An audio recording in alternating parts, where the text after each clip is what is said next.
Good morning, everyone. We are doing a different Jesus Strong devotional this morning.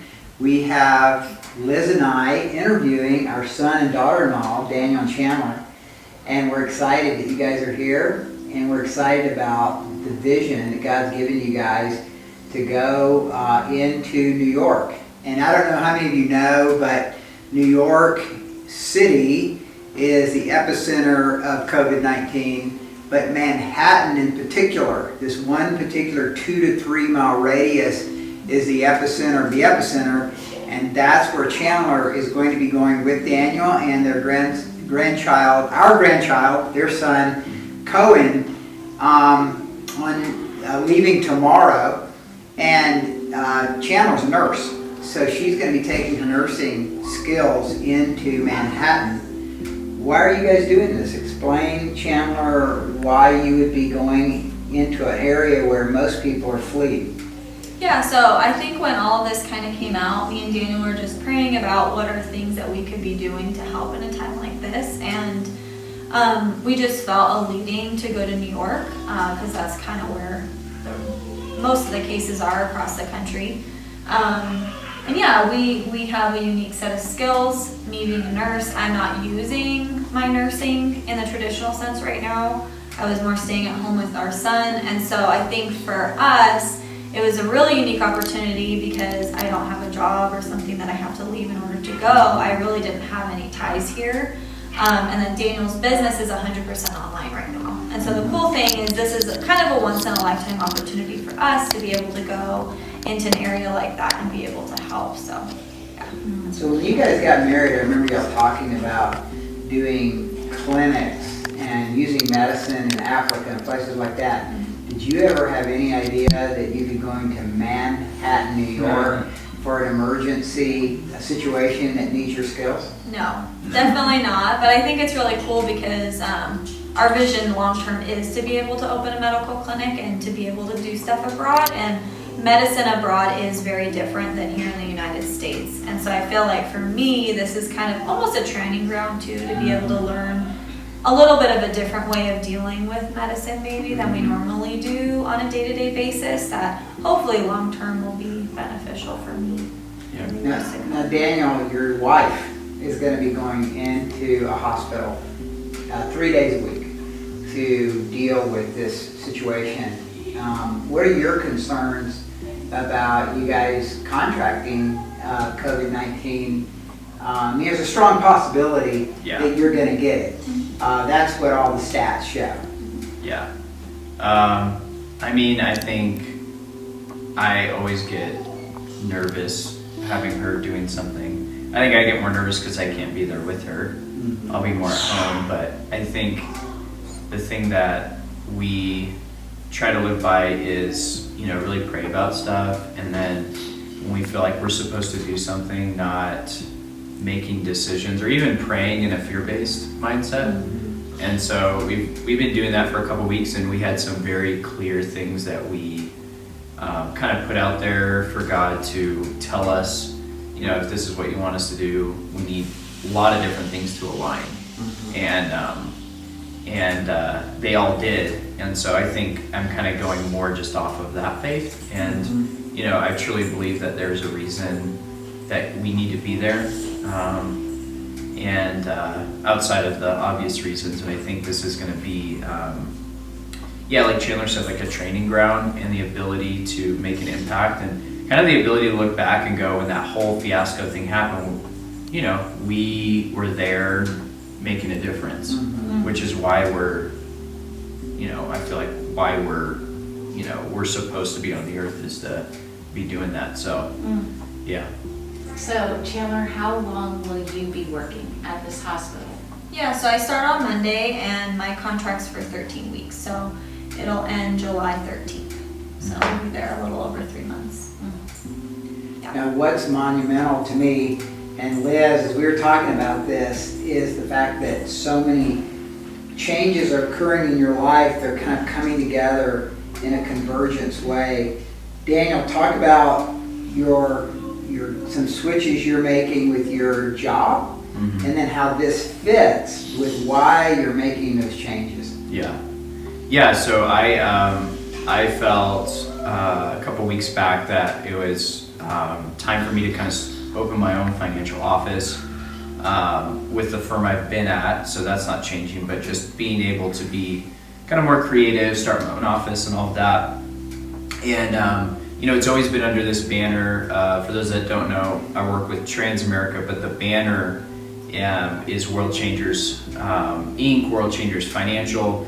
And for me and a lot of the people that we work with, there's this deep desire to make a big impact around the globe. Nonprofit work, for Chandler and I, it's going to be in the medical field.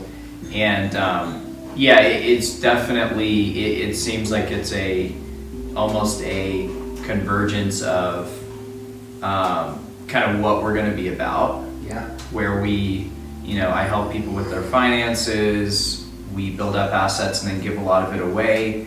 But then to be able to have that, I didn't know this was coming. We actually just found out last Sunday. So I felt like we were supposed to open our own office. And then after that, everything kind of got laid in place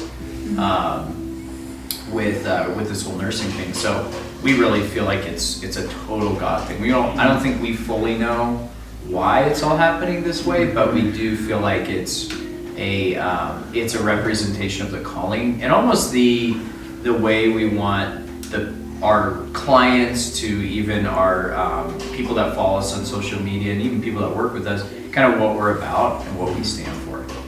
So you're doing something that a lot of people talk about, but they never do it. Yeah. I hear Christians all the time saying, "Oh, I really want to be able to be in a position financially where I can go out and do missions and stuff like that." You're not even in a position yet, right? Really, financially, but you're just going for it. Yeah. And you're trusting that God's going to bless you guys even financially in the process, but you're after the mission even more than the vocation. Mm-hmm. Yeah. So you guys, a lot of us don't have your nursing skills, and if we were to go to New York, we would probably be in the way right now. So what can we do locally that has that same heart that you guys are exhibiting as you go in and use your skills? What can we do here? What can we be about? Yeah, so I think like some practical things that can be done is right now with all of the quarantine stuff going on and people not being able to leave their houses as much as they used to, just kind of reaching out to people. I think this is a very lonely time for people. I don't know what will happen or how long this will last, and so I don't know how people's emotional states will be kind of at the end of this. I know that for a lot of people, spending an exorbitant amount of time alone isn't always the best thing for them, and so I think checking in with people frequently, that can make a really big difference.